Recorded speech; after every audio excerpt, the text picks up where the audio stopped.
غزوہ تبوک آپ صلی اللہ علیہ وسلم کی مبارک زندگی کا آخری غزوہ ہے 9 ہجری کے اندر، آپ صلی اللہ علیہ وسلم کی وفات سے تقریباً 1.5 سال پہلے۔ غزوہ تبوک کو جیش العسرہ بھی کہا جاتا ہے، تنگی والا مارکہ۔ اس میں اللہ تعالیٰ نے صحابہ کرام علیہم رضوان کو آخری درجے میں آزمایا، اور الحمدللہ آپ صلی اللہ علیہ وسلم کے جانثار صحابہ کرام علیہم رضوان اس آزمائش میں بھی پورے اترے۔ اس کا بیک گراؤنڈ یہ ہے کہ صلح حدیبیہ کے موقع پر اللہ تبارک و تعالیٰ نے سورۃ الفتح کی وہ آیات نازل فرمائیں، بسم اللہ الرحمن الرحیم، انا فتحنا لک فتحا مبینا۔ اے محبوب صلی اللہ علیہ وسلم، یہ صلح حدیبیہ جو آپ نے کی، یہ اللہ تعالیٰ نے آپ کو روشن فتح عطا فرمائی۔ اب اس وقت تو بظاہر اس کی شرائط ایسی تھیں جو بظاہر کفار کی فیور میں جا رہی تھی، لیکن اللہ تعالیٰ نے اپنے محبوب صلی اللہ علیہ وسلم کو یہ خوشخبری دے دی کہ یہ آپ کی فتح ہے۔ فتح اس لیے کہ کافروں نے پہلی دفعہ مسلمانوں کو ایز اے پاور تسلیم کر لیا تھا۔ اس سے پہلے تو مسلمانوں پہ وہ چڑھ دوڑے تھے، چاہے غزوہ بدر ہو، چاہے غزوہ احد ہو، یا غزوہ خندق ہو۔ غزوہ خندق ان کی آخری کوشش تھی۔ صلح حدیبیہ کے موقع کے اوپر قریش مکہ نے آپ صلی اللہ علیہ وسلم اور آپ کے صحابہ کرام علیہم رضوان کو ایز اے پاور تسلیم کر لیا، اور یہ آپ صلی اللہ علیہ وسلم کی فتح تھی۔ اس کے بعد پھر مسلمانوں کا گراف اوپر ہی گیا ہے، نیچے نہیں آیا۔ تو آپ صلی اللہ علیہ وسلم نے اس خوشخبری کی بنیاد پر ارد گرد کے جو علاقے تھے جہاں پر مختلف قومیں اور قبائل آباد تھے، دوسرے مذاہب سے تعلق رکھنے والے، ان کی طرف آپ صلی اللہ علیہ وسلم نے اپنے ایلچی اور سفیر روانہ کیے اور ان کو دعوت حق دینا شروع۔ اس سے پہلے آپ صلی اللہ علیہ وسلم نے ابھی تک کسی کی طرف باقاعدہ طور پر دعوت اسلام پیش نہیں کی تھی، کیونکہ مسلمان ابھی خود اتنے اسٹیبلش نہیں ہوئے۔ انہی خطوط میں سے ایک خط آپ صلی اللہ علیہ وسلم نے غسان کا جو حاکم ہے، اس کا نام تھا شرابیل بن عمر، اس کے نام بھی لکھا، اور آپ صلی اللہ علیہ وسلم کا مبارک خط لے کر جو صحابی گئے ان کا نام تھا حارث بن عبید رضی اللہ تعالی عنہ۔ اب یہ جو شرابیل بن عمر غسان کا حاکم تھا، یہ رومن امپائر کے انڈر تھا، اور ظاہر ہے کہ رومن امپائر اس وقت دنیا کی سب سے بڑی امپائر تھی، دوسرے نمبر پر پرشین امپائر تھی۔ تو اس چیز کا گھمنڈ اس کو تھا، اس نے بجائے دعوت قبول کرنے کے آپ صلی اللہ علیہ وسلم کے سفیر کو قتل کر دیا، شہید کر دیا۔ اب سفیر کا قتل جو ہے یہ اعلان جنگ تصور کیا جاتا ہے، لہٰذا آپ صلی اللہ علیہ وسلم نے نفیر عام کی کہ اب ہم اس کا بدلہ لیں گے، اور اس حوالے سے آپ صلی اللہ علیہ وسلم نے ایک لشکر تیار کی، اور وہ لشکر جو ہے سیدنا زید ابن حارثہ رضی اللہ تعالی عنہ کی قیادت میں تیار کی۔ یہ فتح مکہ سے جسٹ پہلے کا واقعہ ہے۔ آپ صلی اللہ علیہ وسلم بنفس نفیس اس غزوے میں شریک نہیں لے گئے، لیکن پھر بھی اسے غزوہ موتا کہا جاتا ہے۔ یہ ڈیفینیشن تو بعد میں علماء نے کی، بہرحال اس کی کوئی واضح دلیل نہیں ملتی کہ جس میں آپ صلی اللہ علیہ وسلم خود شریک ہوں اسے غزوہ کہا جاتا ہے، دوسرے کو سریہ کہا جاتا ہے۔ بہرحال آپ صلی اللہ علیہ وسلم نے سیدنا زید ابن حارثہ جو آپ کے منہ بولے بیٹے تھے، اور ان کا نام بھی قرآن پاک میں آیا سورۃ الاحزاب کے، ان کی سرکردگی میں آپ صلی اللہ علیہ وسلم نے ایک لشکر بھیجا اس سفیر کے قتل کے بدلے کے لیے، اس کے قصاص کے۔ اور آپ صلی اللہ علیہ وسلم نے پہلے ہی بتا دیا تھا، یہ صحیح بخاری میں موجود ہے، اور میں نے اس کے ڈیٹیل کے ساتھ مسئلہ نمبر 6A علم الغیب سے متعلق فرقہ وارانہ نظریات کا تحقیقی جائزہ، اس میں بتایا ہے کہ آپ صلی اللہ علیہ وسلم کو اللہ تعالیٰ نے مدینہ شریف میں بیٹھے ہوئے غزوہ موتا کا منظر لائیو دکھا دیا۔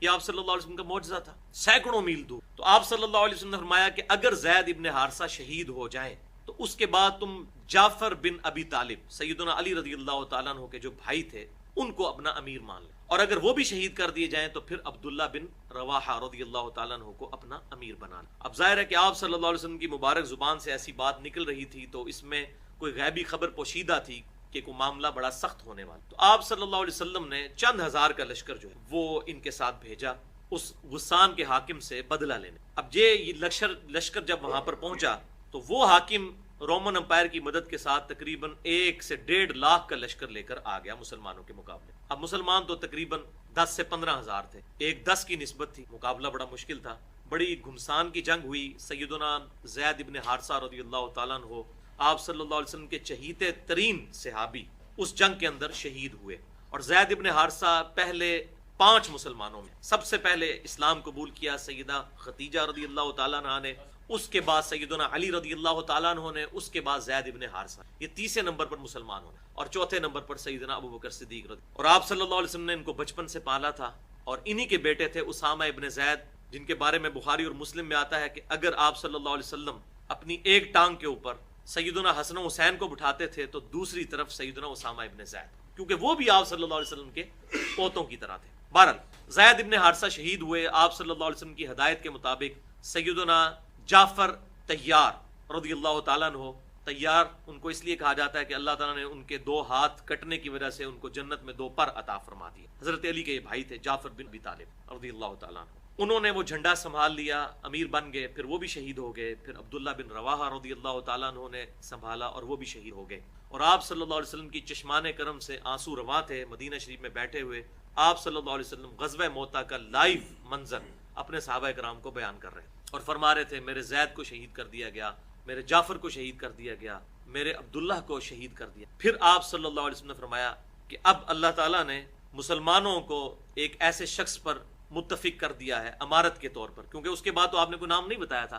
تو مسلمانوں نے باہمی مشورے سے سیدنا خالد ابن ولید رضی اللہ تعالیٰ عنہ کو اپنا امیر چنا. تو آپ نے فرمایا کہ اللہ تعالیٰ کی تلواروں میں سے ایک تلوار خالد ابن ولید رضی اللہ تعالیٰ عنہ کا نام تو اس میں نہیں آتا، صرف آیا کہ مسلمان اللہ کی تلواروں میں سے ایک تلوار پر متفق ہو گئے ہیں. سیدنا خالد بن ولید رضی اللہ تعالیٰ عنہ کی عقل مندی اور ہوشیاری کے باعث مسلمان اس نہج پر پہنچ گئے کہ مسلمان اپنا لشکر بچا کر واپس مدینہ شریف آ گئے.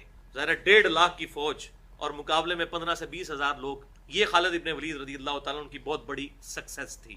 اب یہاں پر میں خالد ابن ولید رضی اللہ تعالیٰ عنہ کے حوالے سے بھی بات کر دوں. آج کل فیس بک کے اوپر بھی اور مجھے بھی ای میلز ملی، بعض جو رافضی ہیں انہوں نے یہ پراپوگنڈا کرنا شروع کر دیا کہ یہ جو سیف اللہ کا لقب ہے یہ خالد ابن ولید کے لیے ثابت نہیں ہے.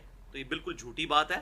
اگرچہ اس صحیح بخاری کی حدیث کے اندر جو غزوہ موتا کی ہے کہ میرا زید شہید ہو گیا، میرا جعفر شہید ہو گیا، میرا عبداللہ شہید ہو گیا، اس کے بعد مسلمان اللہ کی تلواروں میں سے ایک تلوار کے اوپر متفق ہو گئے، اگرچہ اس کے اندر خالد ابن ولید کا نام نہیں ہے، لیکن دوسری احادیث میں ہمیں یہ بات پتہ چلتی ہے. کتاب الزکوٰۃ چیپٹر کے اندر مال غنیمت کی جو تقسیم کا جو چیپٹر ہے صحیح مسلم کے اندر، اس میں آپ صلی اللہ علیہ وسلم کے بارے میں ایک حدیث آتی ہے، وہ آج آ بھی جائے گی، ذوالخویسرہ ابن ذوالخویسرہ تمیمی نجدی کے بارے میں، جس نے حضور صلی اللہ علیہ وسلم کے ساتھ بھری محفل میں بدتمیزی کی تھی.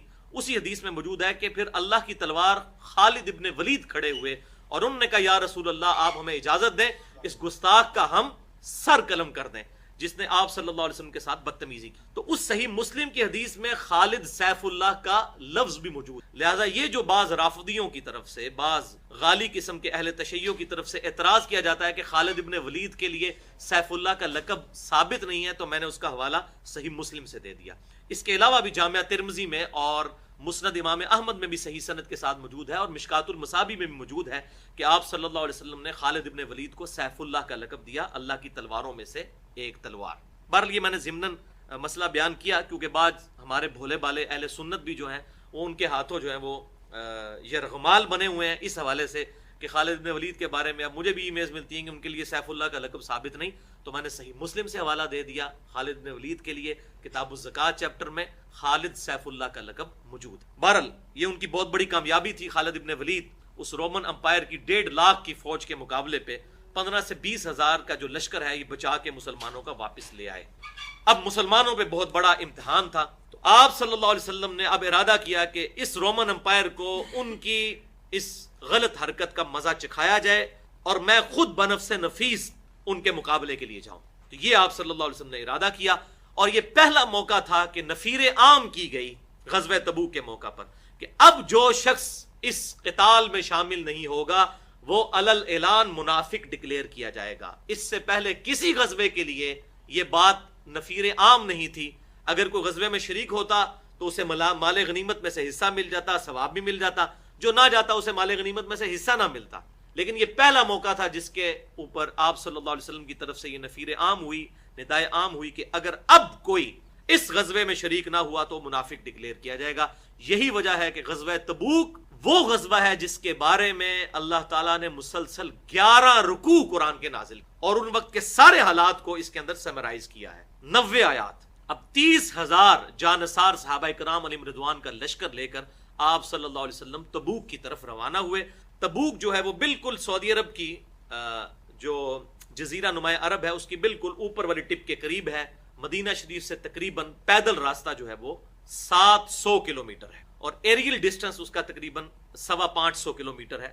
جہاز کے ذریعے تو بالکل سیدھا ڈسپلیسمنٹ طے ہوتا ہے، لیکن زمینی راستے ذرا ٹیڑھے ہوتے ہیں، تو تقریباً 700 کلومیٹر کا سفر سخت گرمیوں میں، جبکہ کھجور کی فصلیں پک کر تیار ہو چکی تھی مدینہ شریف میں، بس اتارنے کا وقت رہ گیا تھا. اللہ تعالیٰ نے اتنی بڑی آزمائش کی کہ اتارے بغیر جانا ہے، اور یہ پورا خطرہ تھا کہ یہ پیچھے سے یہ فصل ضائع ہو جائے گی اور یوں جو ہے وہ سال کا جو پورا غلہ ہے اور اس کا راشن جو ہے وہ ڈسٹرب ہو. اتنی بڑی آزمائش صحابہ کرام پر آئی اور اللہ تعالیٰ نے ان کو سرخرو کیا.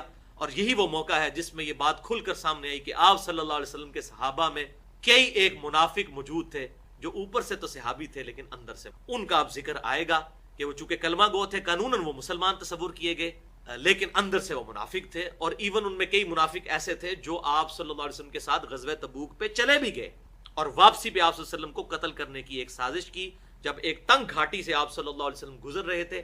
اس کا ذکر صحیح مسلم میں بھی ملتا ہے، مسند امام احمد میں بھی ملتا ہے. تو ان تقریباً 14 لوگوں نے آپ صلی اللہ علیہ وسلم کے اوپر رات کے اندھیرے میں حملہ کر دیا. سیدنا حذیفہ ابن یمان رضی اللہ تعالیٰ عنہ اور سیدنا عمار ابن یاسر رضی اللہ تعالیٰ عنہ نے جانثاری پیش کرتے ہوئے آپ صلی اللہ علیہ وسلم کی حفاظت کی. اور یہی وہ موقع تھا کہ آپ صلی اللہ علیہ وسلم نے سیدنا حذیفہ ابن یمان رضی اللہ تعالیٰ عنہ کو ان منافقین کے نام بتا دیے.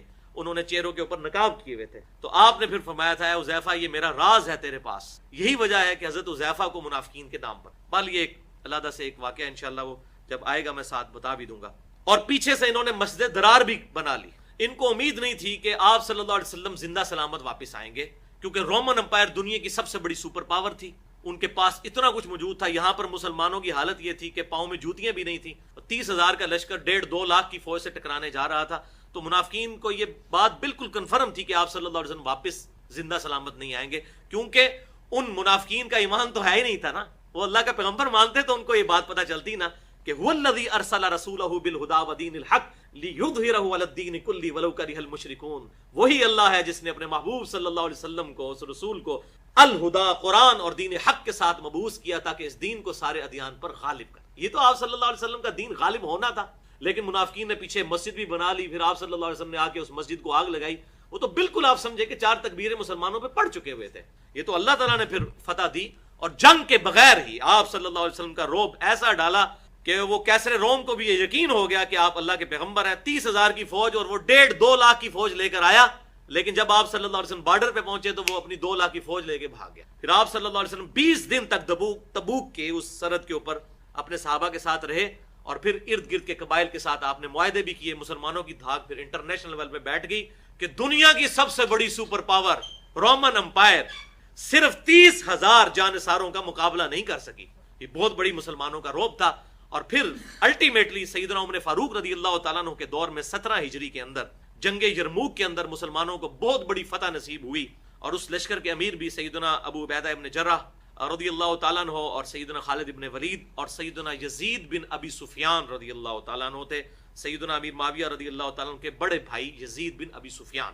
یہ 3 بڑے بڑے جرنیل تھے جن کی سرکردگی میں سیدنا عمر کے دور میں رومن امپائر کو بہت بڑی شکست ہوئی اور یہ سارا ایریا جو ہے فلسطین کا اور ارد گرد کا ان کے ہاتھوں سے جاتا رہا.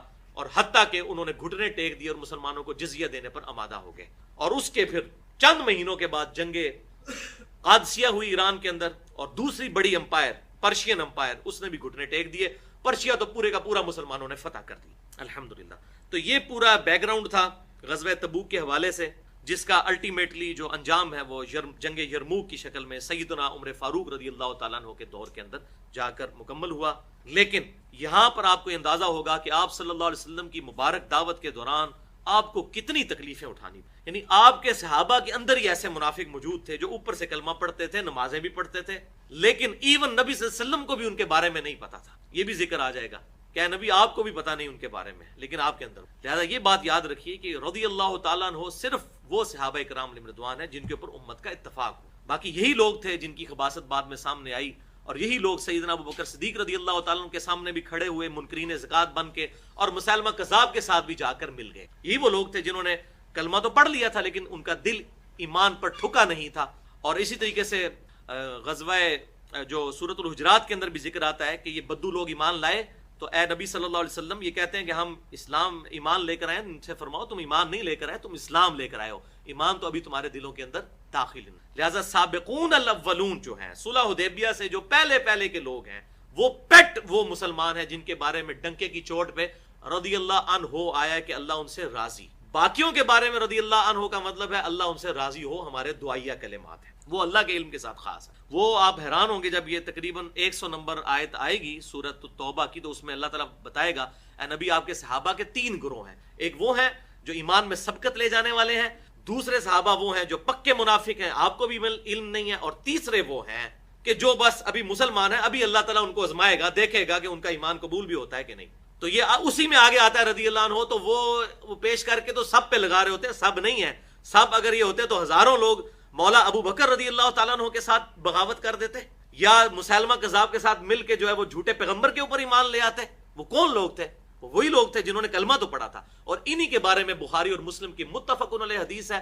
درجنوں حدیثیں ہیں بخاری اور مسلم میں کہ آپ نے فرمایا کہ میرے حوض کوثر پر میرے صحابہ لائے جائیں گے، میں کہوں گا اصحابی اصحابی، تو مجھے بتایا جائے گا یا رسول اللہ صلی اللہ علیہ وسلم یہ لوگ آپ کی وفات کے بعد آپ کے دین سے الٹے قدم پھر گئے تھے اور انہوں نے دین میں بدعتیں جاری کر دی تھیں. آپ فرماتے ہیں پھر میں کہوں گا سحقن سحقن لمن غیر بعدی، سحقن سحقن لمن بدل بعدی، ان پر پھٹکار ہو جنہوں نے میری وفات کے بعد میرے دین کو بدل دیا، ان کو مجھ سے دور کر دو جنہوں نے میری وفات کے بعد میرے دین کو بدل دیا. اس میں الفاظ ہیں اصحابی اصحابی. مولوی اس کا ترجمہ کر دیتا ہے امتی امت. حضور کو امتی کا لفظ نہیں آتا تھا، امتی بھی عربی کا لفظ ہے. یہ اصحابی یہ تعویل خاص کے اعتبار سے ان صحابہ کے بارے میں ہے جو حضور کے بعد اپنا دین چھوڑ گئے تھے.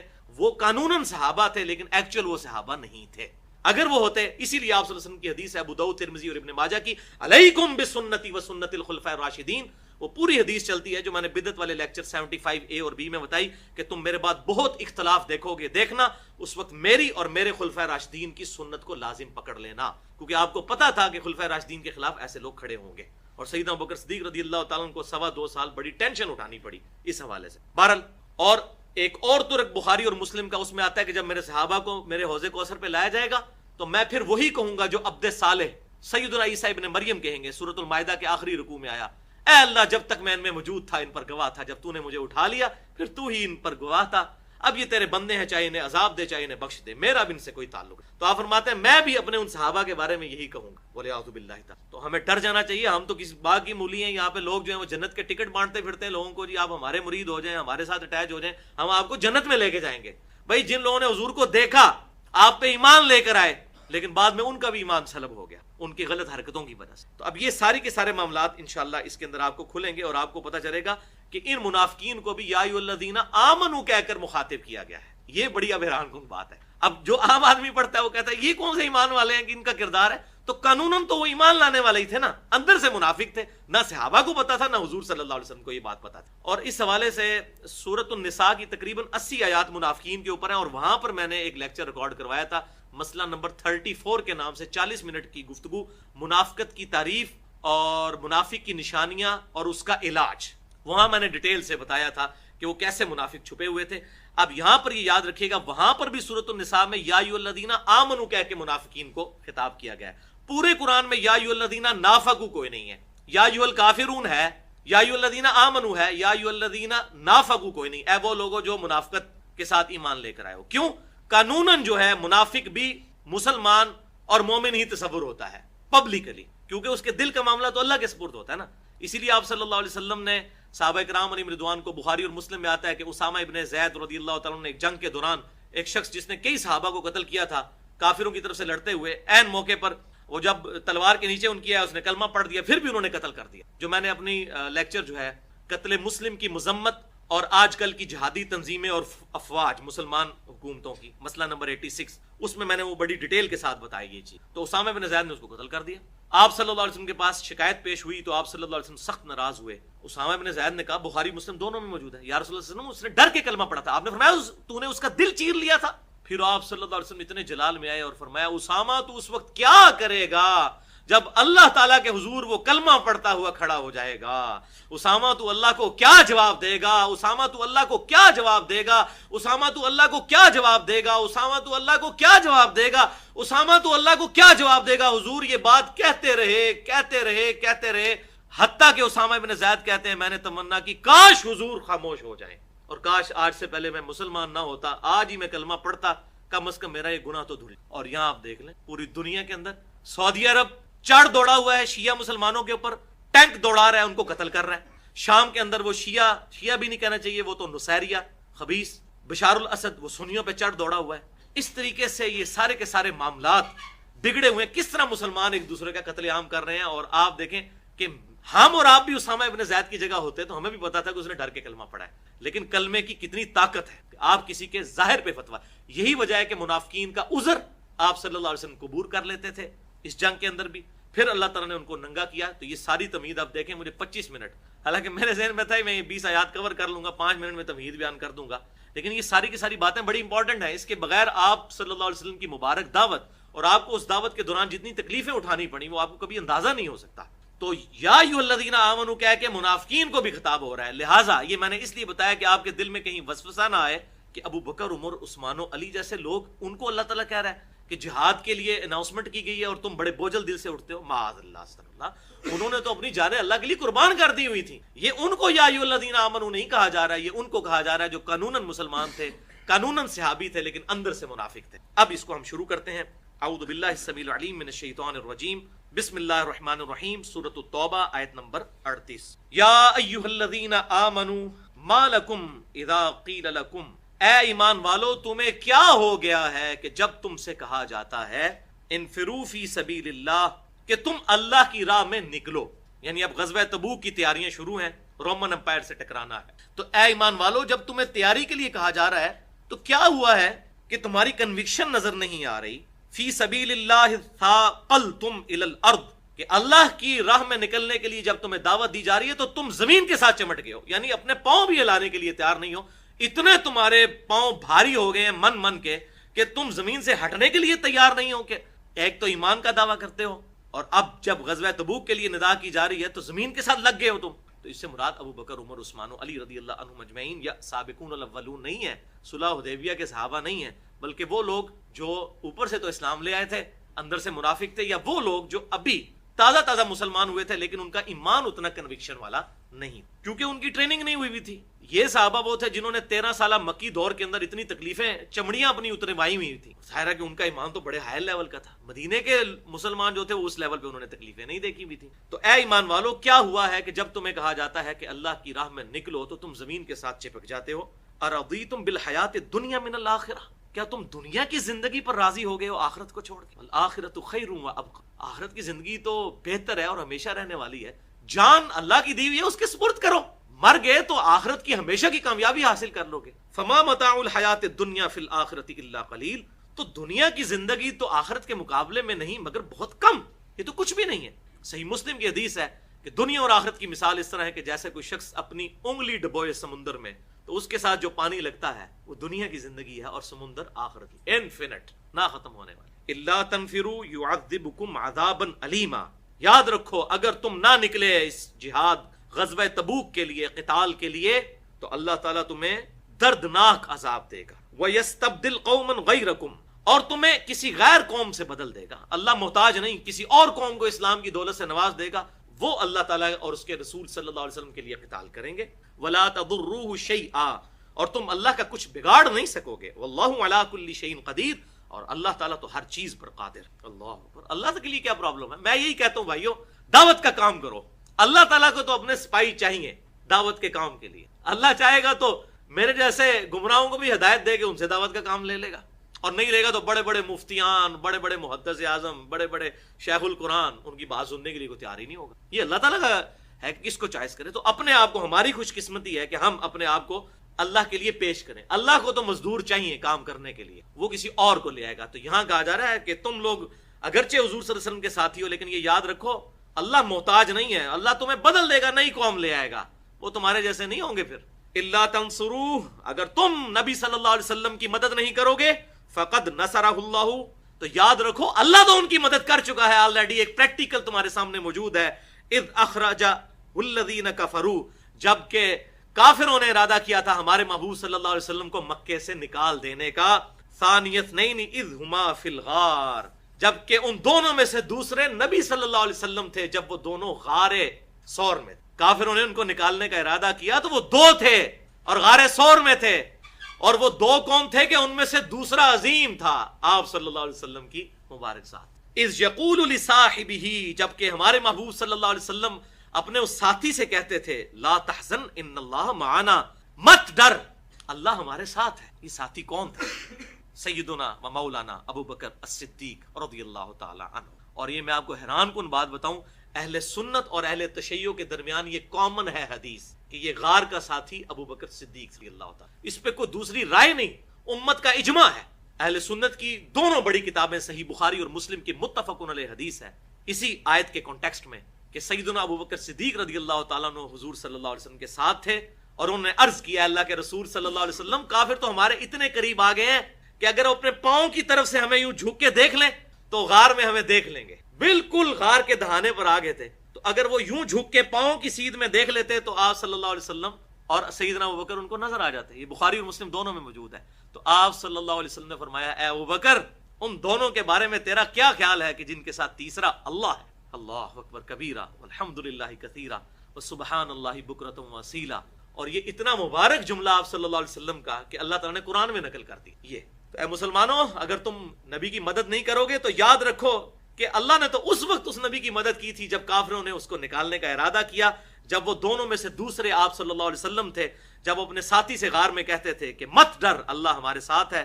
فانزل اللہ سکینتہ علیہ، تو اللہ تعالیٰ نے ان پر سکون نازل، سکینہ نازل۔ سکون کہتے ہیں جب سارے حالات ٹھیک ہوں اس وقت سکون ہو، وہ تو ہوتا ہی ہے۔ سکینت اس سکون کو کہتے ہیں کہ مشکل حالات میں اللہ تعالیٰ دل کو سکون، اور یہ بڑا مشکل وقت تھا، 100 اونٹ انعام رکھا ہوا تھا، جو پکڑ کے لائے گا زندہ یا مردہ، اور آپ صلی اللہ علیہ وسلم نہاتے سیدنا ابوبکر صدیق رضی اللہ تعالیٰ عنہ۔ الحمدللہ میں نے اس غار ثور کی زیارت بھی کی ہے، بڑا مشکل سفر ہے، مکہ شریف سے چند کلومیٹر کے فاصلے پہ ہے، لیکن تقریباً 3-3.5 گھنٹے پیدل اس پہاڑی پہ چڑھنا پڑتا ہے، اور وہ پتھریلے چھوٹے چھوٹے پتھر ہیں۔ میں حیران ہوں کہ سیدنا ابوبکر صدیق رضی اللہ تعالیٰ عنہ کس طرح آپ صلی اللہ علیہ وسلم کو اپنے کندھے پر سوار کر کے اوپر لے گئے، تو اکیلا بندہ جوان آدمی میرے جیسا وہ بھی چڑھنا مشکل۔ تو یہ سیدنا ابوبکر صدیق کی محبت تھی جس نے زور لگایا، ان کی طاقت نہیں، ان کی محبت کی تھا جو پیچھے زور لگا رہا۔ الحمدللہ۔ تو یہ میں نے بتایا کہ یہ اہل سنت اور اہل تشیع کے درمیان کامن ہے کہ سیدنا ابوبکر صدیق رضی اللہ تعالیٰ عنہ آپ صلی اللہ علیہ وسلم کے یار غار ہیں۔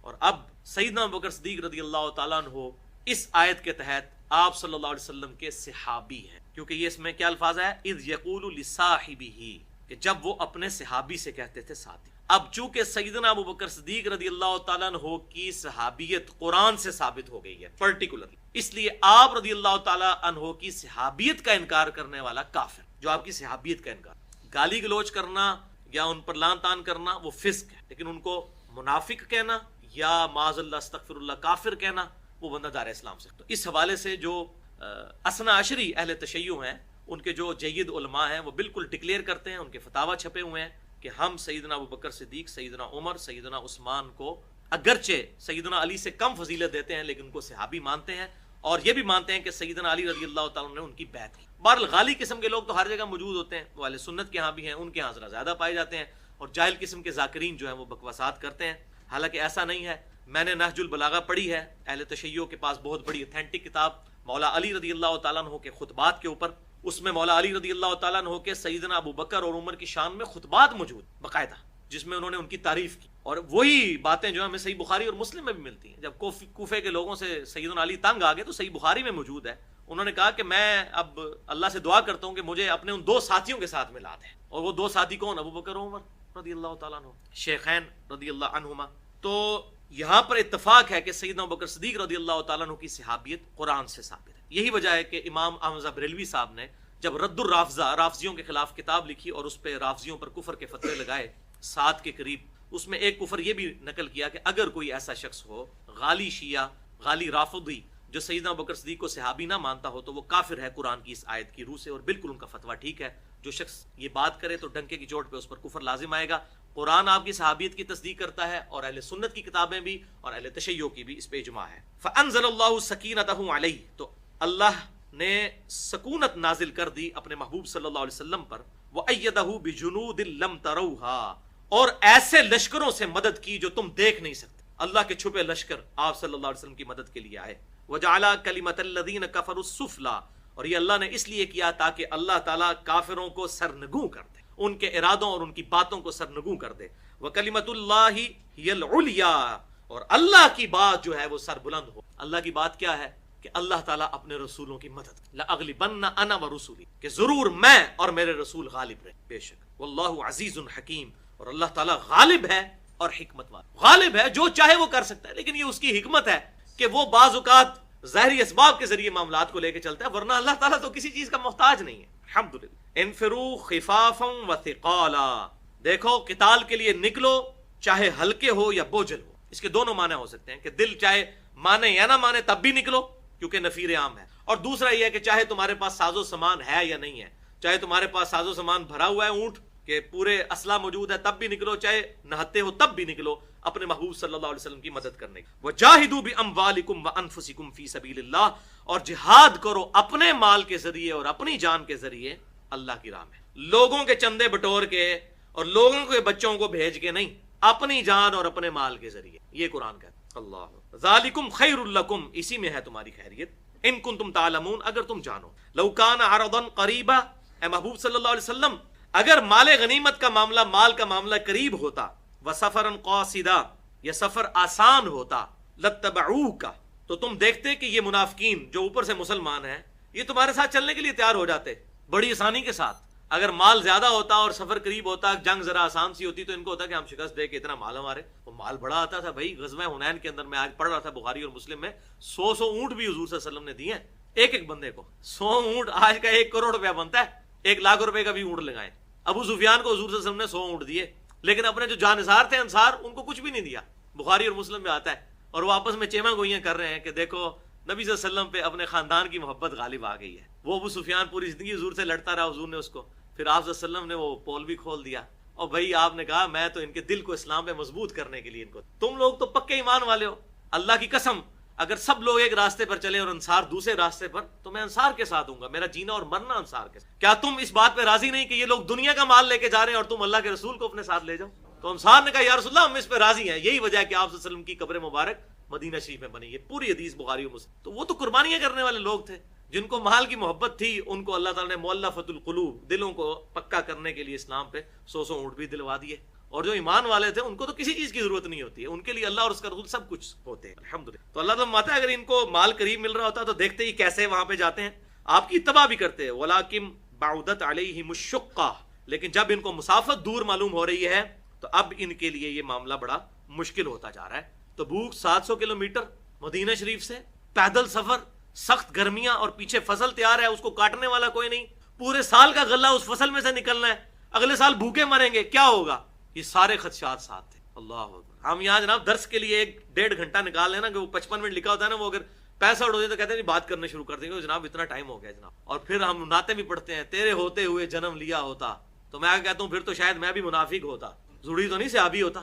ہم قربانیاں دے سکتے ہیں، شکر ہے حضور کے زمانے میں نہیں تھے، ورنہ ہمارا صحابہ کرام علیہم رضوان جیسا ایمان نہیں ہے. یقین کریں، بیوی بچوں کو چھوڑ کے، مال چھوڑ کے، سب کچھ چلے جانا. اللہ استغفر اللہ. وَسَيَحْلِفُونَ بِاللَّهِ، اور اے نبی دیکھو گے اب یہ قسمیں بھی کھائیں گے اللہ کی، بڑی گاڑی. لَوِسْتَطَعْنَا لَخَرَجْنَا مَعَكُمْ، کہ اگر ہم میں کوئی طاقت ہوتی، ہمارے پاس کوئی ساز و سامان ہوتا، کوئی حالات سازگار ہوتے، تو اے نبی ہم آپ کے ساتھ ضرور جاتے جہاد کے. اور قسمیں اٹھا کہیں گے اللہ کی قسم ہم آپ کے ساتھ ہیں. یہلکون انفسہم، یہ تو اپنے آپ کو ہلاک کر رہے ہیں. ایمان ہی برباد ہو گیا تو دنیا اور آخرت کی ساری ناکامیاں مقدر ہو گئیں. واللہ یعلم انہم لکاذبون، اور اللہ جانتا ہے کہ یہ جھوٹے ہیں، اوپر سے مسلمان ہیں لیکن اندر سے منافق ہیں. عفا اللہ عنک، اے محبوب صلی اللہ علیہ وسلم اللہ تعالیٰ آپ کو معاف کرے. لما اذنت لہم حتی یتبین لک الذین صدقوا وتعلم الکاذبین، آپ نے منافقین کو قتال میں جانے کی رخصت کیوں دے دی؟ آپ کو چاہیے تھا آپ انتظار کرتے حتیٰ کہ ان کا جھوٹ سچ بالکل واضح ہو جاتا ہے، ان میں سے کون جھوٹا ہے اور کون سچا ہے. اب وہ آ کے جناب حضور کو بہانے کرتے تھے، یا رسول اللہ میری بیوی بیمار ہے، یا رسول اللہ میری طبیعت ٹھیک نہیں ہے، میرا یہ معاملہ ہے، یہ معاملہ ہے. حضور صلی اللہ علیہ وسلم بہت انٹیلیجنٹ انسان تھے. آج کا بھی کوئی انٹیلیجنٹ آدمی ہو تو اس کو بھی فیس ریڈنگ سے پتہ چل جاتا ہے. حضور کو پتہ چل رہا تھا یہ بہانے کر رہے ہیں، لیکن حضور اپنی شفقت کی اجازت دے رہے، ٹھیک ہے جاؤ جاؤ. حتیٰ کہ ان خبیثوں نے کہنا شروع کر دیا، آگے آیت آئے گی کہ یہ نبی تو نرے کان ہی ہے. استغفر، اتنے معجزات دیکھ کے، آپ کی وہ سارے معاملات دیکھ کے، یہ تو نرے کان ہے، اس کو بات کرو. جیسے کان جو صرف سنتا ہے نا، کان کے اندر عقل نہیں ہوتی جب تک دماغ ساتھ نہ ہو، تو یہ سنتا نکالتا ہے حضور. تو پھر اللہ تعالیٰ نے جواب دیا ہے کہ نبی کو جو تم کہہ رہے ہو نا کہ کان ہی ہے، تو یہ اس کی رحمت تمہارے لیے رحمت ثابت ہو رہی ہے. ادروائز اللہ تعالیٰ پر ہوتا تو کب سے تمہارا معاملہ سیدھا کر دیتا. تو حضور صلی اللہ علیہ وسلم کی شفقت ہے، آپ کو اللہ تعالیٰ نے رحمت للعالمین بنا کر بھیجا ہے. تو یہاں پر بھی حضور صلی اللہ علیہ وسلم کو آپ دیکھیں اللہ تعالیٰ کی طرف سے عطاب آیا کہ آپ نے کیوں ان کو جانے دی, ذرا ان کا سچا جھوٹا ہونا ثابت ہو جائے, پتہ چل جائے. میں یہ آپ نے برا نہیں بنانا, وہ بعض کا درس لمبا ہو جاتا ہے تو میں کہتا ہوں یار جو کہتا ہے نا میں 55 منٹ کے لیے ہوں تو 55 منٹ کے بعد چلا جائے, تاکہ یہ تو ثابت ہو کہ 55 منٹ کے لیے آنے کے لیے تیار ہے وہ تو جائے. میں تو کوئی برا نہیں مانتا ہوں, درس تو اب ظاہر ہے وہ کنیکشن ہوتی ہے, بعض کا 10-15 منٹ اوپر بھی ہو جاتے ہیں, کم از کم وہ 55 منٹ گزار کے یہ تو ثابت کر دے میں 55 منٹ کے لیے آیا تھا, یہ تو نہیں شروع سے آیا ہی نا. تو اللہ تعالیٰ نے فرمایا کہ اے نبی دیکھیں آپ ان کا واضح ہونے دیں, ابھی جھوٹ سچ کلیئر ہو جائے گا ان کا, یہ قسمیں آ کے کھا رہے ہیں, آپ ان کے عذر قبول نہ کریں. یہ حضور صلی اللہ علیہ وسلم کی شفقت تھی کہ آپ صلی اللہ علیہ وسلم قبول کرتے رہے. لہٰذا اس معاملے میں اللہ تعالیٰ نے آپ کو معاف بھی کیا. اس معاملے میں اس حوالے سے میں تقریباً کوئی 3.5 گھنٹے کی گفتگو کر چکا ہوں.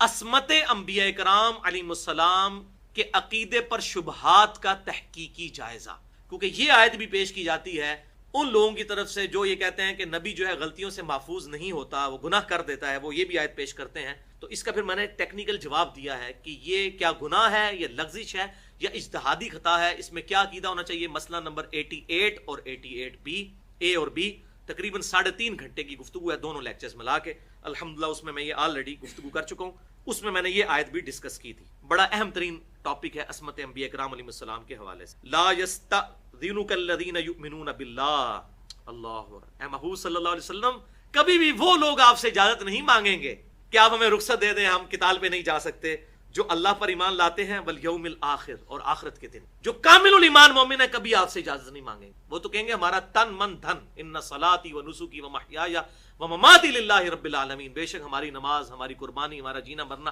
سب کچھ اللہ کے لیے. ان یجاہدوا باموالہم وانفسہم, کبھی وہ اجازت نہیں آپ سے مانگیں گے اس معاملے میں کہ وہ قتال چھوڑ دیں اپنی جان اور مال کے ذریعے اللہ کی راہ میں. واللہ علیم بالمتقین, اور اللہ تعالی متقین کو جانتا ہے. الحمدللہ اللہ کے تو علم میں ہے. انما یستأذنک الذین لا یؤمنون باللہ, بے شک آپ سے تو قتال کے معاملے میں رخصت اور اجازت تو وہ لوگ مانگ رہے ہیں جو اصل میں اللہ پر ایمان ہی نہیں رکھتے, اوپر سے مسلمان ہیں اندر سے منافق, اوپر سے وہ آپ صلی اللہ علیہ وسلم کے قانوناً صحابی ہیں لیکن اندر سے وہ منافق. والیوم الآخر, نہ اللہ پر ایمان لاتے ہیں اور نہ آخرت کے اوپر ایمان لے کر آتے ہیں. وارتابت قلوبہم فہم فی ریبہم یترددون, اور ان کے دل جو ہیں وہ شک میں مبتلا ہیں اور وہ اس معاملے میں ڈاواں ڈول ہو رہے ہیں. جب ایمان ہی کوئی نہیں ہے تو پھر یہی معاملہ ہوگا. قتال کے لیے بھائیو کنوکشن والا ایمان چاہیے. قتال is the summum bonum of Islam, highest good of Islam, اسلام کی سب سے اوپر کی چوٹی جو ہے وہ قتال ہے, کہ انسان اپنی جان لے کر میدان جنگ میں اتر ہے اپنے رب کے حضور قربان کر. قتال کی اہمیت کے حوالے سے 2 لیکچرز ہیں, مسئلہ نمبر 25 کے نام سے قتال کی اہمیت اور کلمہ گو اور اہل قبلہ مسلمانوں کی تکفیر کی مذمت, اور اسی کی ایکسٹینشن پھر بعد میں کچھ عرصہ پہلے میں نے لیکچر دیا مسئلہ نمبر 86 قتل مسلم کی مذمت اور آج کل کی جہادی تنظیمیں اور مسلمانوں کی افواج. اس میں نے ڈیٹیل کے ساتھ یہ بتایا کہ ان آیات کو آج کے مسلمانوں پر چسپاں کر کے منافق نہ نکلے. کیوں؟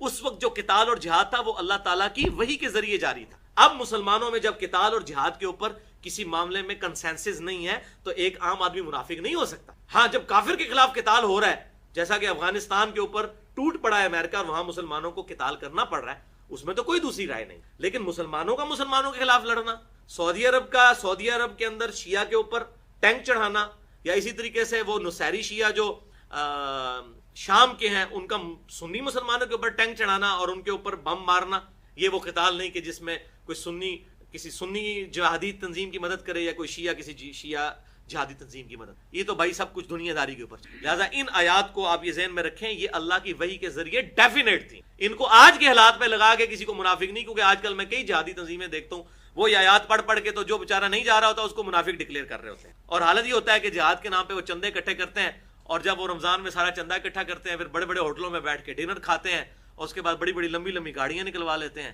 اور ادھر ہی آپ کو پھرتے ہوئے نظر آتے ہیں چندے کی بکس اٹھاتے ہوئے. وہ کیوں؟ وہ سارا ان کا بھائی سورس آف انکم بنا ہوا ہے. میں کسی کو نامینیٹ نہیں کر رہا ہوں, وہ بالکل پرسنل بات ہوگی, آپ بھی آبزرو کریں ہمارے معاشرے کے اندر ایسے لوگ موجود ہیں. لہٰذا یہ میں اس لیے بتا رہا ہوں کہ ان آیات کے ذریعے آج کے مسلمانوں کے اوپر منافقت کا فتویٰ نہیں لگ سکتا. نہ آج نبی صلی اللہ علیہ وسلم کوئی امیر کے طور پر موجود ہے کہ جن کی بات ڈیفینیٹ ہے. یہ امیر جو ہے وہ ظاہر کاغذی امیر ہیں, آج کے بنائے ہوئے مولویوں کے امیر ہیں. ایک مکتبہ فکر میں کئی امیر ہیں, اور وہ کہتے ہیں وہ ہمارا امیر ہے, وہ واجب القتل ہے. اس طریقے سے کیا معاملات چل رہے ہیں. اللہ تعالیٰ مسلمانوں کو جو ہے وہ مسلمانوں کی حفاظت فرمائے, ہمارے ملک پاکستان کی حفاظت فرمائے. اب 14 اگست بالکل قریب ہے اور آپ دیکھ لیں ملک کے حالات کس طرف جا رہے ہیں. اللہ تعالیٰ حالات کو بہتر کرے. لوگ بیرونی ایجنڈے کے اوپر آ کے پاکستان کے اندر پاکستان کے امن کو برباد کرنے کی کوشش کر رہے ہیں. اللہ تعالیٰ ان کو ہدایت دے. وَلَوْ أَرَادُوا الْخُرُوجِ، اگر ان کا کوئی ارادہ ہوتا آپ کے ساتھ نکلنے کا قتال پر اے محبوب صلی اللہ علیہ وسلم، لَعَدُّوا لَهُ عُدْوًا، تو انہوں نے پہلے سے کوئی تیاری کی ہوتی. اب یہ قدم جو پیٹ رہے ہیں، یار وسلم میرے پاس گھوڑا نہیں ہے، میرے پاس تلوار نہیں ہے، تو مسلمان کو تو قتال کے لیے تیار ہونا چاہیے. اب یہ بھی یہاں پر یاد رکھیں، میں بالکل انصاف کے ساتھ بات کروں گا کہ میں اس بات کے حق میں ہوں کہ ہم میں سے ہر بندے کو جہاد کی ٹریننگ ضرور لینی چاہیے. اس میں کوئی دوسری رائے نہیں، جہاد کے لیے تیار ضرور رہنا چاہیے. یہ بہتر ہے، فرض نہیں ہے. کیوں فرض؟ اس لیے نہیں ہے کہ جب مسلمانوں کی افواج موجود ہوتی ہیں پھر سب نے ٹریننگ نہیں لینی ہوتی. جب سیدنا عمر فاروق رضی اللہ تعالیٰ عنہ کے اندر مبارک دور کے اندر فوجیوں کی تنخواہیں رکھ دی گئیں، ان کی چھاونیاں کوفے کے اندر قائم ہوگی، مین مرکزی چھاونی، پھر سب کے سب لوگ قتال کے لیے نہیں جاتے تھے. حضرت عمر خود برف سے نفیس کس قتال میں گئے ہیں؟ نہ قادسیہ میں تھے، نہ یرموک میں تھے، نہ حضرت ابوبکر تھے، نہ حضرت عمر تھے، نہ حضرت عثمان تھے، نہ حضرت علی تھے، کسی میں نہیں تھے شامل. وہ تو مدینہ شریف میں تھے، پوری لیڈرشپ لے کے چل رہے تھے، افواج تھی. لہٰذا اب بھی جو افواج بنی ہوتی ہیں بیسیکلی انہوں نے کرنا ہے، ہم ان کو فائنینشلی سپورٹ کرتے ہیں، ٹیکسز کے ذریعے، زکوٰۃ کے مال کے ذریعے، مال غنیمت کے ذریعے ان کی ضروریات کو پورا کیا جائے. لیکن پھر بھی یہ چیز ضروری ہے کہ ہمیں جہاد کے لیے تیاری ضرور کرنی چاہیے. بہرحال اے نبی صلی اللہ علیہ وسلم، اگر ان کا کوئی ارادہ ہوتا انہوں نے قتال کی پہلے تیاری کی ہوتی. ولیکن کرہ اللہ، یہ بڑا گاڑا فتویٰ آ رہا ہے اللہ کی طرف سے، ولیکن کرہ اللہ بعاثہم، بلکہ اللہ تعالیٰ نے ہی اس چیز سے کراہت محسوس کی کہ یہ لوگ آپ کے ساتھ قتال کے اندر جائیں. کیوں؟ یہ لوگ پہلے ہی کمزور ایمان والے ہیں، ادھر جا کے آپ کے لیے مصیبت ہی بنیں گے. الٹا ان کے سارے وہ راستے میں آپ کو تانے سننے پڑیں گے، جی جناب تک کو کتنے پھنسا چھڑا جسانوں. تو اللہ تعالیٰ ماتا ہے کہ اللہ تعالیٰ نے ہی کراہت محسوس کی کہ یہ لوگ آپ کے ساتھ نہ جائیں. فثبتہم، تو اللہ تعالیٰ نے ان کو پست ہمت کر دیا. وقیل اقعدوا مع القاعدین، اور اللہ تعالیٰ نے انہیں کہہ دیا کہ تم بیٹھ جاؤ بیٹھے ہوئے کے ساتھ. یعنی اصل میں ان کے اندر منافقت تھی اور اس کی وجہ سے اللہ نے ان کے اوپر فتویٰ اپنا لگا دیا. یہ نہیں ہے کہ اللہ تعالیٰ نے زبردستی ان کے ساتھ کیا ہے، ان کے برے اعمال کی وجہ سے اللہ تعالیٰ نے ان کو نبی صلی اللہ علیہ وسلم کی صحبت سے محروم کر دیا. صم بکم عمی فہم لا یرجعون لو خرجوا فیکم. اب وہی بات آ گئی ہے، اے محبوب صلی اللہ علیہ وسلم اگر یہ آپ کے ساتھ نکل بھی پڑتے، ما زادوکم الا خبالا، تو یہ بجز فساد کے اور کچھ نہ کرتے.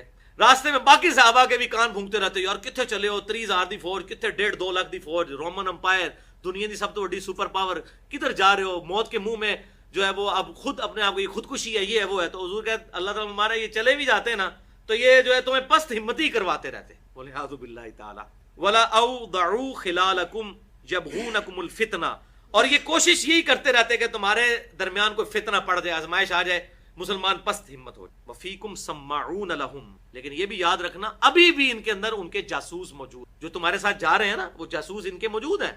منافقین ابھی بھی موجود ہیں، صحابہ کے لبادے کے اندر جا رہے ہیں تمہارے ساتھ. وہ بیچ میں وہ بھی تھے، اکثریت تو رک گئی لیکن بیچ میں کچھ تھے، اور انہوں نے پھر آپ صلی اللہ علیہ وسلم کے اوپر جو ہے وہ عقبہ گھاٹی جو تھی اس موقع پر قاتلانہ حملہ کیا واپسی پر، جب حضرت حذیفہ ابن یمان اور عمار ابن یاسر نے آپ صلی اللہ علیہ وسلم کی اللہ تعالیٰ کے طرف سے ظاہری اسباب کے طور پر جان بچائی. آپ صلی اللہ علیہ وسلم نے اس موقع پر حذیفہ ابن یمان کو منافقین کے نام بتائے. یہ آپ صحیح مسلم میں 7035 حدیث کا نمبر ہے، وہ پڑھ لیں، اس کے اندر یہ چیز موجود ہے. ویسے میں نے اپنے ایک لیکچر میں مسئلہ نمبر 55A علم لدنی سے متعلق فرقہ وارانہ نظریات کا تحقیقی جائزہ، اس میں نے یہ چیز اس کانٹیکسٹ میں بتائی ہے کہ حذیفہ ابن یمان کو حضور صلی اللہ علیہ وسلم نے خاص منافقین کے نام بتائے تھے. یہ بعض جو صوفیاء کہتے ہیں کہ بعض صحابہ کو خاص دین کا علم سکھا کے گئے ہیں جو کتابوں میں نہیں ہے، تو وہ منافقین کے نام تھے. تو اس حوالے میں نے اس حدیث کو اور اس پورے واقعے کو بیان کیا ہے، جسے شوق ہو تو وہ 55A دیکھ سکتا ہے. بہرحال ان کے جاسوس تم میں موجود ہیں. واللہ علیم بالظالمین، اور اللہ تعالیٰ کے علم میں ہے، یہ ظالم جو ہے اللہ کے علم میں ہے، اللہ تعالیٰ سے چھپے ہوئے نہیں ہیں. لقد ابتغوا الفتنہ من قبل، اور اے محبوب صلی اللہ علیہ وسلم وہ اس سے پہلے بھی کوشش میں رہتے ہیں فتنہ اور فساد کی. وقلبوا لک الامور، اور وہ آپ کے لیے امور جو ہے مختلف کاموں کے اندر الٹ پلٹ تجویزیں پیش کرتے رہتے تھے، آپ صلی اللہ علیہ وسلم کی ناکامی کے لیے مشورے کرتے تھے. حتی جاء الحق، یہاں تک کہ اللہ تعالیٰ کی طرف سے حق آ گیا. وظہر امر اللہ، اور اللہ کا امر غالب ہو گیا کہ اللہ تعالیٰ نے مسلمانوں کو فتح دے دی. اللہ وہم کارہون، اور یہ لوگ اصل میں اندر سے ناخوش ہیں. عبداللہ ابن ابی آپ صلی اللہ علیہ وسلم کی ہجرت سے پہلے اس کے لیے تاج تیار ہو چکا تھا کہ اس کو مدینے والے اپنا حاکم بنانے والے تھے، لیکن اللہ تعالیٰ نے بے تاج بادشاہ کو بھیج دیا اور وہ لوگ پھر آپ صلی اللہ علیہ وسلم پر متفق ہو گئے. اسی وجہ سے اب اس کے لیے چارہ کوئی نہیں تھا، اس نے اسلام قبول کر لیا، اوپر سے اندر سے یہودی منافق تھا اور سازشیں کرتا رہتا تھا. تو اللہ تعالیٰ فرما رہا ہے یہ ہے بزدل لوگ ہیں، اصل میں آگے آ بھی جائے گا، ڈرپوگ لوگ ہیں. ڈرپوگ ہیں تو اس لیے منافق ہے نا، کافر ڈرپوک نہیں ہوتا، مسلمان بھی ڈرپوک نہیں ہوتا، منافق ڈرپوک ہوتا، کیونکہ وہ دو کشتیوں کا مسافر ہے۔ مسلمان ڈرپوک اس لیے نہیں ہے، وہ کنوکشن والے ایمان کے ساتھ سامنے آ گیا۔ کافر اس لیے نہیں کہ وہ اللہ کہہ رہے ہیں کہ میں نہیں لاتا ایمان۔ ابو جہل نے بھی تو اپنی گردن کٹوائی ہے نا غزوہ بدر میں۔ لیکن منافق کیا ہوتا ہے؟ وہ کہتا ہے یار ان کے ساتھ بھی مل کے رہو، اس لیے منافق اسے کہا۔ نفق عربی میں کہتے ہیں دو منہ والا۔ یہ سرنگ کے اوپر بھی نفق لکھا ہوتا ہے۔ سعودی عرب میں اگر آپ جائیں تو وہاں مکے کے 12-15 قریب سرنگیں، اس کے اوپر نفق لکھا ہوتا ہے، اس کے دو منہ ہوتے ہیں۔ منافق جب کافروں کے پاس جاتا ہے تو کہتے ہیں ہم آپ کے ساتھ ہیں۔ سورہ البقرہ شروع میں ہی وہ 3 کیٹیگریز جو بیان ہوئی، اس میں منافقین کا بیان آیا ہے، اور مسلمانوں کے پاس ہم آپ کے ساتھ ہیں، ان کو کہتے ہیں ہم ان کے ساتھ مذاق کر رہے ہیں۔ تو اس اندر سے کنوکشن نہیں ہوتی، اس لیے تو دو منہ بناتا ہے، دنیا کی زندگی کی لذت کے لیے دونوں طرف سے فائدے اٹھانے کی کوشش کرتا ہے۔ تو اللہ تعالیٰ فرماتا ہے ہم نے تو اپنا حکم واضح کر دیا، اب یہ دب گئے اس وجہ سے۔ اب اتنا ہے مسلمانوں کا روب ہے صحابہ کرام علیہم رضوان کا، حضور کی یہ جانثار جماعت کا، کہ یہ ان کا انکار بھی نہیں کرتے، اوپر سے یہ صحابی بنے ہوئے ہیں، ایمان لے کر آئے ہوئے ہیں، لیکن اندر ان کے اندر منافقت چھپی ہوئی ہے۔ اب وہ اللہ بھی سامنے نہیں آ سکتے، مسلمانوں سے ڈرتے بھی ہیں، اور وہاں وہ اس ارادے میں بھی ہیں کہ شاید مسلمان کامیاب نہ ہو تو کل کو کافروں کے ساتھ بھی بنا کے رکھو تو ہمیں واپس جانا پڑے، تو ہم وہاں پر بھی حالات ہمارے لیے ہوں۔ اس حوالے سے وہ مسئلہ نمبر 34 ضرور سن لیں، جس میں نے یہ کھل کے بات بیان کی ہے، منافق کی نشانیاں اور منافقت کی تعریف اور اس کا علاج۔ وَمِنْهُمْ مَنْ يَقُولُ ذَلِّي، اور ان میں سے ایسے بھی ہیں جو کہتے ہیں اے نبی صلی اللہ علیہ وسلم آپ مجھے تو اجازت دے ہی دیں کہ میں نے تو جہاد میں نہیں جانا، وَلَا تفتنی، اور مجھے فتنے میں مت ڈالیے، مجھے کیوں ازمائش میں ڈالتے ہیں؟ اب آپ اللہ کے نبی ہیں، آپ کی بات تو ٹالی نہیں جا سکتی، آپ مجھے کہیں ہی نہ جانے کے لیے، یہ مطلب اے نبی آپ مجھے اجازت ہی دے دیں، مجھے آپ کیوں فتنے میں ڈالتے ہیں ازمائش کے اندر، کہ آپ کہیں گے میرے اوپر ماننا فرض ہو جائے گا، تو آپ مجھے خود ہی اجازت دیں۔ اب اللہ تعالیٰ کی طرف سے اس پہ کیا گاڑا فتوار ہے، الا فی الفتنۃ سقطوا، خبردار فتنے میں تو تم آلریڈی پڑ چکے ہو۔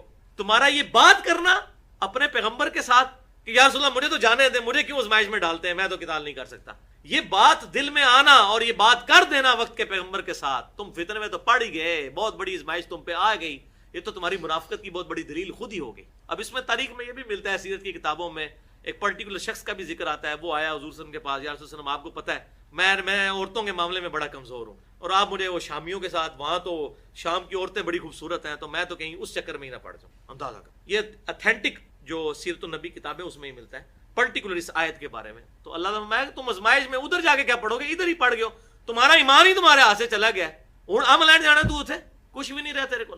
وَإِنَّ جَهَنَّمَ لَمُحِيطَةٌ بِالْكَافِرِينَ، اور بے شک جہنم نے احاطہ کیا ہوا ہے کافروں، یہ ہے کافر ہے اصل میں اندر۔ آپ ذرا اندازہ کریں کہ حضور صلی اللہ علیہ وسلم کو کن تکلیفوں سے گزرنا پڑا، کن تکلیف۔ لہٰذا دعوت کے میدان میں ایسے معاملات ہوتے ہیں۔ آج بھی کوئی دعوت حق لے کے اٹھتا ہے تو مسلمانوں کے اندر لوگ مخالفین پیدا ہو جاتے ہیں، ایسے عجیب و غریب پروپیگنڈے کرتے ہیں، میرے بارے میں بھی کرتے ہیں، پتہ نہیں کیا کیا معاملات کرتے رہتے ہیں، اور جو حق کی بات بلند کرتا ہے کبھی اس کو کسی کے ساتھ جوڑ دیتے ہیں، کبھی کسی کے ساتھ، یہ تو فلاں کا ایجنٹ، فلاں کا ایجنٹ۔ یہ ہمیشہ سے دعوت حق بلند کرنے والوں کے ساتھ معاملات ہوتے رہے۔ ان تصبک حسنۃ تسوہم، اے محبوب صلی اللہ علیہ وسلم اگر آپ کو کوئی بھلائی پہنچتی ہے تو ان کو بڑی بری لگتی، وَإِن تُصِبْكَ مُصِیبَةٌ، اور اگر آپ کو کوئی مصیبت آ جائے اللہ کی طرف سے، معاملات جیسے کہ غزوہ احد کے اندر آپ صلی اللہ علیہ وسلم کو بظاہر تکلیف اٹھانی پڑی، بخاری مسلم میں آتا ہے آپ صلی اللہ علیہ وسلم کے دانت مبارک بھی شہید ہوئے۔ یقولو، تو یہ کہتے ہیں قد اخذنا امرنا من قبل، کہ ہم نے تو پہلے ہی اپنا کام سیدھا کر لیا۔ ایگزیکٹ یہ ترجمہ ہے، اسی تو پائی جی پہلے ہی کام اپنا سیدھا کر لیا، اسی گئے ہی نہیں نہ۔ وَيَتَوَلَّوْا وَهُمْ فَرِحُونَ، اور وہ لوٹتے ہیں اس حال میں کہ خوشیاں مناتے ہوئے کہ شکر ہے تواڈے نال نہیں گئی، نہیں تسی مارے جانا سی۔ یعنی آپ صلی اللہ علیہ وسلم کو اگر کوئی خوشی مل جائے، مال غنیمت ملے، پھر ان کو افسوس لگ جاتا ہے ہم ساتھ ہوتے تو ہمیں بھی مال مل جاتا، اور اگر آپ صلی اللہ علیہ وسلم کو کوئی تکلیف یا صحابہ کرام کو کوئی تکلیف پہنچتی ہے تو کہتے ہیں شکر ہے اسی تو اپنا کام پہلے ہی سیدھا کر لیا سی، ہم نے تو پہلے ہی اپنے معاملات کو جانچ لیا تھا، ہم گئے نہیں ہیں، اور بڑے خوش ہوتے ہیں۔ قُل لَن يُصِيبَنَا إِلَّا مَا كَتَبَ اللَّهُ لَنَا، اے محبوب صلی اللہ علیہ وسلم ان سے فرما دیجئے کہ ہمیں کوئی ہرگز تکلیف نہیں پہنچ سکتی سوائے اس کے جو اللہ نے ہماری تقدیر میں مقدر کر دی، وہ تو ہے وَلَنَبْلُوَنَّكُمْ بِشَيْءٍ مِّنَ الْخَوْفِ وَالْجُوعِ وَنَقْصٍ مِّنَ الْأَمْوَالِ وَالْأَنفُسِ وَالثَّمَرَاتِ، جانوں کے، مال کے نقصان کے ذریعے، پھلوں کے نقصان کے ذریعے اللہ تعالیٰ نے تمہیں آزمانا ہے، اللہ نے دیکھنا ہے، جانچنا ہے کہ کون دودھ پینے والا مجنون ہے اور کون قربانی دینا، تو یہ تکلیف تو آئے گی۔ تو اے نبی سے فرما دو اگر ہمیں کوئی تکلیف بھی آتی ہے تو اللہ تعالیٰ نے ہمارے لیے مقدر کی ہے کہ ہمیں آزمائے اس کے ذریعے۔ وہ مولانا، وہ ہے ہمارا حامی و ناصر، ہمارا پشت بنا، ہمارا دلی محبوب، سارے مانے اللہ کے لیے۔ وعلی اللہ فلیتوکل المؤمنون، پس اللہ ہی پر توکل کرنا چاہیے توکل کرنے والوں۔ قل هل تربصون بنا الا احدى الحسنيين، اے محبوب صلی اللہ علیہ وسلم فرما دیجئے کیا تم ہمارے بارے میں کیا انتظار کے میں بیٹھے ہوئے ہو سوائے دو بھلائیوں کے؟ یعنی تم یہ سمجھ رہے ہو کہ یہ ختم ہو جائیں گے اور مسلمان ختم ہو جائیں گے اور تمہیں اس کا کوئی فائدہ ہو جائے گا؟ تو اے محبوب ان سے فرما دو ہمارے لیے تو ون ون سچویشن ہے. انگلش میں اس کو کہتے ہیں ون ون سچویشن. دو سچویشن ہیں ہمارے لیے, ون ون سچویشن ہے ہمارے لیے. دو ہی چیزیں ہیں. کیا؟ اگر بچ کے آگے تو غازی اور اگر قتل ہو گئے تو شہید. ون ون سچویشن ہے. دو حسن والی باتیں ہمارے لیے, ان کے انتظار میں ہو تم. اگر ہم شہید ہو جاتے ہیں تو ہمیں آخرت کی زندگی مل جائے گی, واپس آ جاتے ہیں تو دنیا میں بھی اللہ تعالیٰ عزت دے گا اور مال بھی آئے گا. تو ہمارے لیے تو ون ون سچویشن ہے. وَنَحْنُ نَتَرَبَّصُ بِكُمْ أَن يُصِيبَكُمُ اللَّهُ بِعَذَابٍ مِّنْ عِندِهِ أَوْ بِأَيْدِينَا, جبکہ ہم تو اس انتظار میں ہیں کہ اللہ تعالیٰ تم پر اپنا عذاب بھیج دے یا ہمارے ہاتھوں کے ذریعے تم پر عذاب نازل رہے.